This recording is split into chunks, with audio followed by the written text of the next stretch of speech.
بسم اللہ الرحمن الرحیم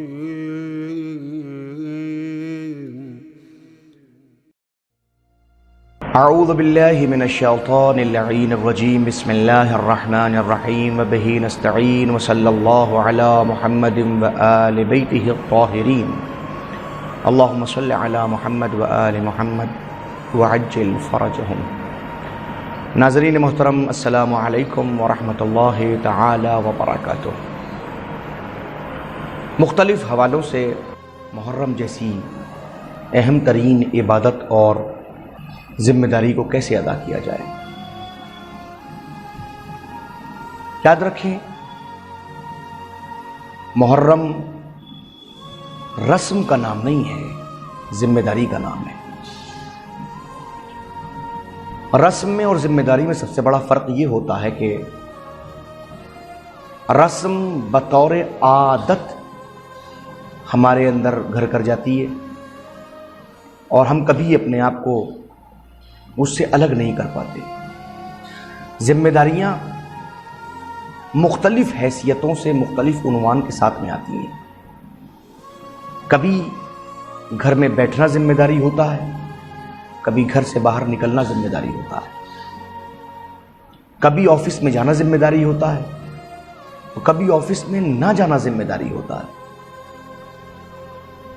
کبھی اپنے بزنس کے لیے سفر کرنا ذمہ داری ہوتا ہے، اور کبھی اپنی ایک خاص جگہ سے بیٹھ کر بزنس کرنا یہ ہماری ذمہ داری ہوتا ہے۔ میں سمجھتا ہوں پڑھے لکھے لوگ، سمجھدار لوگ اس بات کو بہت اچھی طرح سمجھیں گے کہ لفظ ذمہ داری اگر استعمال کر لیا گیا تو ذمہ داری کا مطلب ہی یہی ہے کہ اگر حالات بدل رہے ہوں، معاملات تبدیل ہو رہے ہوں، پریشانیاں چار سمت سے آ رہی ہوں، ایسے حالات میں بھی کوئی انسان اپنی ذمہ داریوں سے دور نہیں جاتا۔ فرض کیجئے ایک گھر کے ذمہ دار کی یہ ذمہ داری ہوتی ہے کہ وہ گھر کے جتنے بھی افراد ہیں ان کے لیے آذوقے کا اور کھانے پینے کا اہتمام کرے۔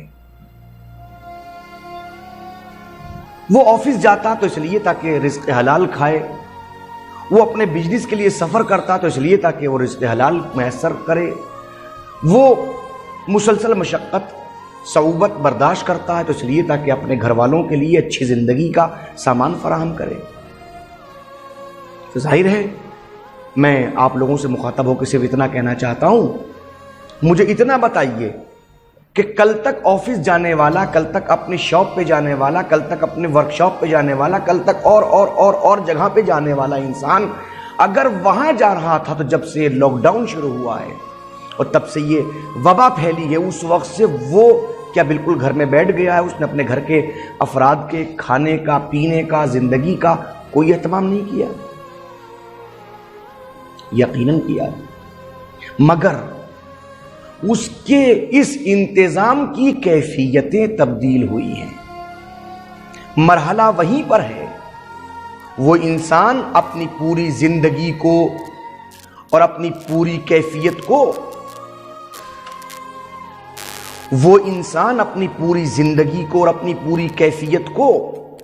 جس طرح سے پہلے بسر کر رہا تھا، اس پہلے بسر کرنے میں اور اب کے بسر کرنے میں تبدیلی آئی ہے۔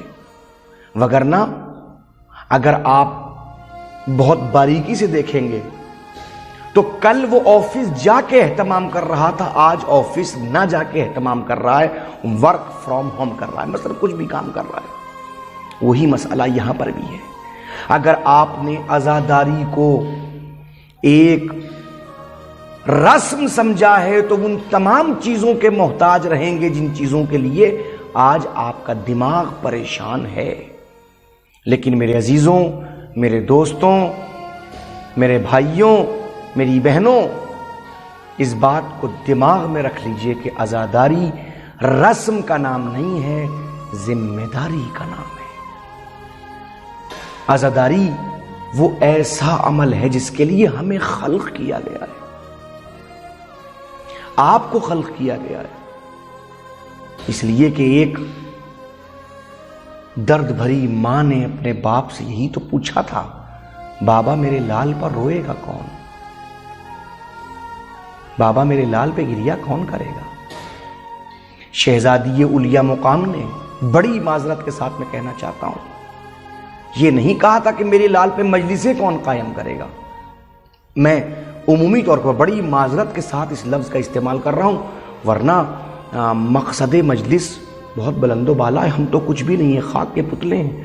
یہ الفاظ جو میں اب ادا کر رہا ہوں ممکن ہے کسی کو برے لگ رہے ہوں، اس لیے برے لگ رہے ہوں کہ میں جاہل ہوں۔ میں اپنے معافی ضمیر کے ادائیگی کے لیے ان الفاظ کو استعمال کر رہا ہوں بڑی معذرت کے ساتھ۔ شہزادی نے گریے کا مطالبہ کیا تھا، اور جب گریے کا مطالبہ کیا ہے تو ہمارا کام اشک بر حسین کرنا ہے، حسین پر آنسو بہانا ہے۔ راستہ کیا ہوگا؟ جب آپ عزائے حسین میں گریے کے اوپر آمادہ ہوں گے تو میرے عزیزوں یہی آمادگی ممکن ہے کہ اس کرونا جیسی وبا کے درمیان آپ کے گریے میں مزید اضافے کا سبب بن جائے۔ یہ سوچتے ہوئے کہ مولا کل ہم کس شان کے ساتھ اور کس انداز کے ساتھ گریا کرتے تھے، آج ہمیں وہ شان میسر نہیں ہو رہی ہے۔ خدا کے لیے اپنے آپ کو رسموں کے دائرے سے باہر نکالیے اور اپنے آپ کو عزائے حسین کو ایک ذمہ داری سمجھتے ہوئے اس منزل کے اوپر آئیے اور پھر فیصلہ کیجئے ہمیں کس جگہ کس عنوان کے تحت ہونا چاہیے۔ یقین مانے وہ افراد جو قوم کے ذمہ داران اپنی ذمہ داریوں کو سمجھتے ہیں، میں نے کسی کے چہرے کے اوپر بھی اضمحلال نہیں دیکھا، میں نے کسی کو پریشان نہیں دیکھا، میں نے کسی کو بھی اس منزل کے اوپر حیران و سرگردان نہیں دیکھا۔ سب مطمئن ہیں یہ سمجھتے ہوئے کہ ہمارا کام حسین پہ آنسو بہانا ہے۔ اگر گورنمنٹ کی گائیڈ لائن کے مطابق ہم امام بارگاہ میں جا کے حسین پہ آنسو نہیں بہا سکے تو کوئی مسئلہ نہیں ہے، ہم اپنے گھر میں رہ کے یہ کام کریں گے، اس لیے کہ ہماری نظروں میں عزاداری کسی رسم کا نام نہیں ہے، عزاداری ہماری ذمہ داری کا نام ہے۔ معاشرے کو سدھارنا ہو، سماج کو سدھارنا ہو، اپنی اپنی زندگی میں بہترین اصول لے کے آنے ہوں، برائیوں کے خاتمے کے لیے اپنے آپ کو آمادہ کرنا ہو، یہ تمام باتیں میں جزئی بیان کر رہا ہوں، ورنہ کلی طور پہ جب بھی حق کھڑا ہوتا ہے اور حق اپنے آپ کو منوانا چاہتا ہے تو اس منوانے کے طریقے کا نام عزائے حسین علیہ السلام ہے۔ اس لیے کہ حسین نے کل ببانگ دہل کہا تھا، ہیہات من الذل، عزت کی زندگی عزت کی زندگی ہوتی ہے، لہذا اگر زندگی میں کہیں ذلتیں سامنے آنے لگیں تو پھر حسین جیسا فرد یہ کہتا ہے کہ اس ذلت کی زندگی سے عزت کی موت بہتر ہے۔ دین، سماج، معاشرہ سب ہماری مختلف ذمہ داریاں ہیں، ان میں سے ایک ذمہ داری کا نام عزائے سید الشہداء امام حسین علیہ السلام بھی ہے۔ آئیے اپنے آپ کو آمادہ کیجئے، دماغ سے نکالیے عزاداری رسم کا نام نہیں ہے، ذمہ داری کا نام ہے۔ والسلام علیکم ورحمۃ اللہ وبرکاتہ۔